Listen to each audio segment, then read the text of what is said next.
Assalamu alaikum warahmatullahi wabarakatuh. So jan hankali nake so na yi ma 'yan uwa musulmai. Don Allah a matsayin mu na musulmai a matakin farko bai kamata a ce mu rika kirkiro labaran da ba su da asali kuma ba su da tushe, mu rika jingina su ga wasu al'amura ba. Idan kuma wasu ne suka kirkiro wannan labari na kage na ƙarya daga cikin, to mu kuma bai kamata mu kasance ejen wakilai na yaɗa wannan labari na ƙarya ba tare da mun tantance gaskiyar shi ba. Yanzu idan ku yi la'akari da waɗannan yara,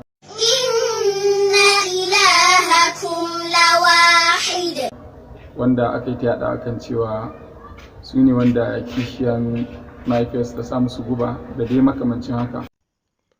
Inna lillahi wa inna ilaihi raji'un. Yaran da kuke kallo guda uku, kishiyar mahaifiyarsu ce ko mu ce matar ubansu ta sanya musu guba a cikin ti suka sha suka mutu saboda kishi. Jama'a sun yi ta sa rest in peace, ana sharing, ana condolence masu, alhalin kuma maganin gaskiya ba da su abin ya auku ba, kamar inda za ku je a wannan bidiyon wanda shi mahaifi ko kuma wakilin wannan yaron da ke koyar da su karatu ya bayyana cewa labarin da ake yada a ƙarya ne.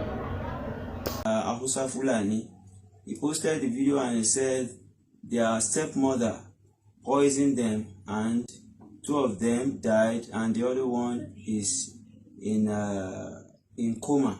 So we are making this video to clarify that there is nothing like that. So it's a big lie. So may Almighty Allah protect us.